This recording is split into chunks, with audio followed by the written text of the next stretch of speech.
नमस्कार दोस्तों, मैं दीपेश आप सभी का स्वागत करता हूं हमारे चैनल क्राइम गाथा पर। अगर आप चैनल पर नए हैं तो प्लीज चैनल को सब्सक्राइब कर लो। तो चलिए अब कहानी पर आते हैं। बात 21 मई की सुबह की है, जब बेंगलुरु के चंदापुरा रेलवे ब्रिज के नीचे एक दिल दहलाने वाली घटना सामने आई। ये रेलवे ब्रिज बेंगलुरु की मेन लाइन पर स्थित है, जहां से लंबी दूरी की हर ट्रेन गुजरती है। इस ब्रिज के ऊपर ट्रेनें दौड़ती हैं और नीचे एक सुनसान सी जगह है। उस सुबह एक कूड़ा बीनने वाला शख्स वहां कूड़ा बीन रहा था। अचानक उसकी नजर एक चमचमाते नए नवेले ट्रॉली बैग पर पड़ी। बैग को देखकर उसके मन में लालच जागा। उसने सोचा, शायद यह किसी यात्री का बैग होगा जो ट्रेन से गिर गया हो और इसमें कीमती सामान हो सकता है। वह बैग के पास गया और उसे खोलने की कोशिश करने लगा, लेकिन बैग में ताला लगा था। जल्दबाजी में उसे डर था कि कोई और ना आ जाए और बैग न देख ले। उसने एक नुकीली चीज उठाई और बैग का ऊपरी हिस्सा काटना शुरू कर दिया। जैसे ही उसने बैग का थोड़ा सा हिस्सा काटा और कपड़ा हटाया, उसके मुंह से चीख निकल गई। बैग के अंदर एक लड़की का चेहरा था।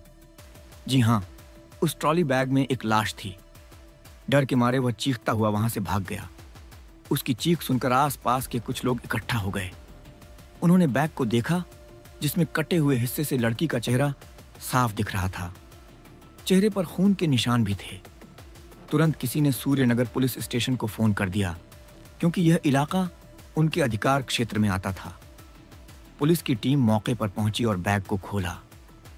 अंदर एक लड़की की लाश थी, जिसे बैग में ठूंसा गया था। पुलिस ने बैग की तलाशी ली, लेकिन कोई भी ऐसी चीज नहीं मिली जिससे मृतका की पहचान हो सके। न कोई आईडी, न कोई दस्तावेज।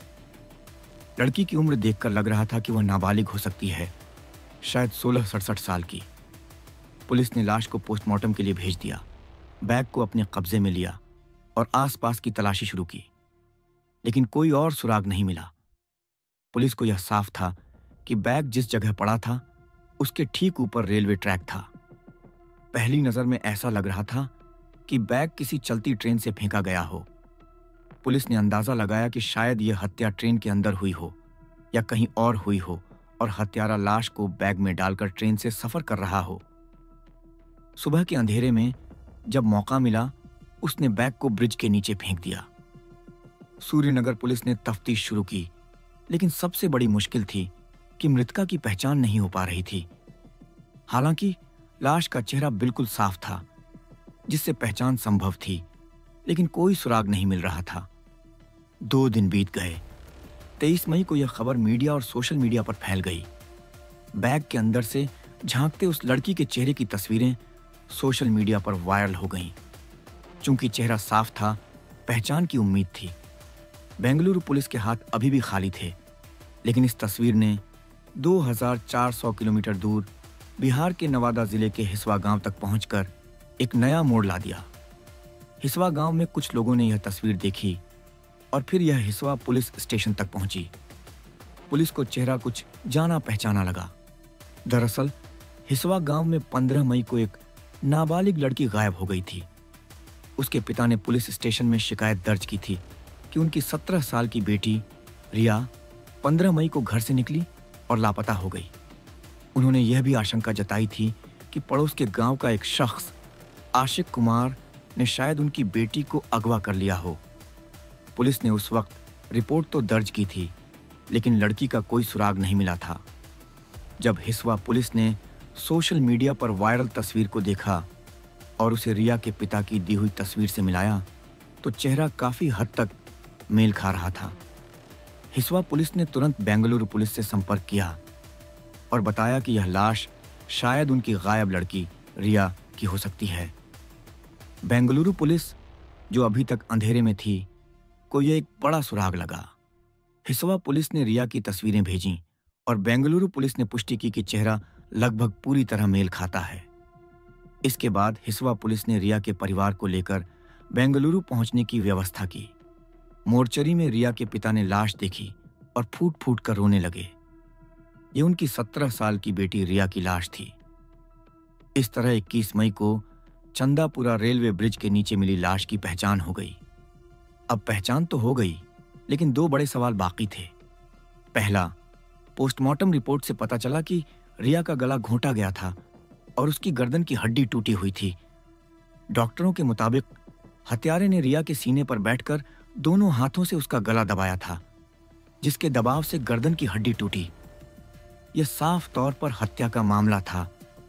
सवाल था कि हत्यारा कौन है। दूसरा सवाल, रिया, जो कभी अपने गांव से बाहर नहीं निकली, वह बिना अपने परिवार को बताए 2400 किलोमीटर दूर बेंगलुरु कैसे पहुंच गई? तफ्तीश आगे बढ़ी। हिस्वा पुलिस ने रिया के पिता की शिकायत पर ध्यान दिया, जिसमें आशिक कुमार का नाम था। जैसे ही रिया की पहचान हुई, हिस्वा पुलिस तुरंत आशिक कुमार के घर पहुंची। संयोग से आशिक घर पर ही था। पुलिस ने उसे हिरासत में लिया और पूछताछ शुरू की। जैसे जैसे पूछताछ आगे बढ़ी, आशिक ने सारी कहानी उगल दी और इस मामले में कुल 7 लोग गिरफ्तार हुए। आशिक की कहानी कुछ यूं थी। रिया के पड़ोस के गांव में रहने वाला आशिक कुमार शादीशुदा था और उसके 2 बच्चे थे। रिया के साथ उसकी अच्छी दोस्ती थी। 3 साल पहले आशिक अपने फूफा फूफी के बुलावे पर बेंगलुरु गया था, जहां उसके फूफा ने उसे एक प्राइवेट कंपनी में नौकरी दिला दी थी। वह उनके साथ ही रहता था। इस साल मई में छुट्टी के दौरान आशिक अपने गांव लौटा और रिया से मिला। उसने रिया को बहला फुसलाकर बेंगलुरु चलने के लिए मना लिया। 15 मई को आशिक रिया को लेकर हिस्वा गांव से निकला और गया जंक्शन पहुंचा, जो उनके गांव से करीब 50 किलोमीटर दूर था। वहां से उन्होंने कोलकाता की ट्रेन पकड़ी। कोलकाता से बेंगलुरु की ट्रेन ली और 17 मई को बेंगलुरु पहुंच गए।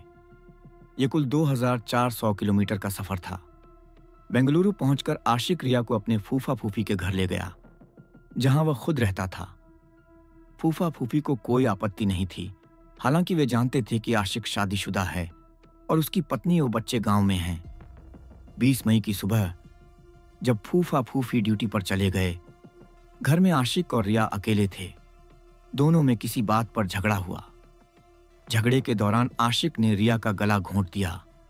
रिया ने विरोध किया, लेकिन वह उसके सीने पर बैठ गया और दोनों हाथों से गला दबाया। कुछ देर बाद रिया की मौत हो गई। आशिक ने अपने 4 दोस्तों को फोन किया और उन्हें घर बुलाया। जब दोस्त आए तो लाश देखकर उनके होश उड़ गए।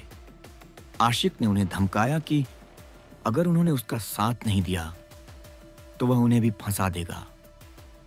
उसने कहा कि पुलिस को बताना है कि रिया ने आत्महत्या की। उन्होंने एक कहानी घड़ी कि रिया ने फंदा लगाकर आत्महत्या की और वे खिड़की तोड़कर अंदर दाखिल हुए। लेकिन उनकी पहली गलती ये थी कि खिड़की का शीशा अंदर से तोड़ा गया, जिसके टुकड़े बाहर की तरफ गिरे। अगर बाहर से शीशा तोड़ा होता तो कांच अंदर की तरफ गिरता। यह गलती बाद में पुलिस के काम आई।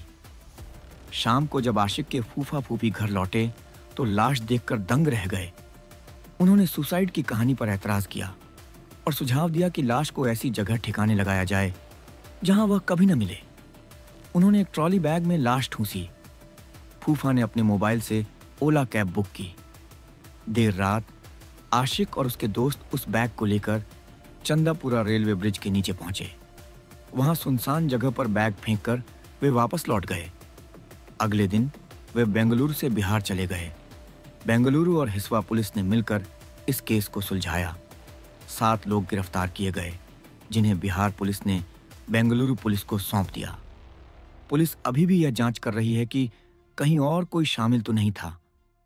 इस केस में 2 राज्यों की पुलिस ने एक दूसरे का साथ दिया, जिसकी वजह से यह इतनी जल्दी सुलझ गया। सोशल मीडिया ने भी अहम रोल निभाया। अगर वह तस्वीर बिहार के उस गांव तक न पहुंचती तो शायद रिया की पहचान कभी न हो पाती। अगर आपको कहानी पसंद आई हो तो वीडियो को लाइक कर दो और जल्दी से सब्सक्राइब कर लो।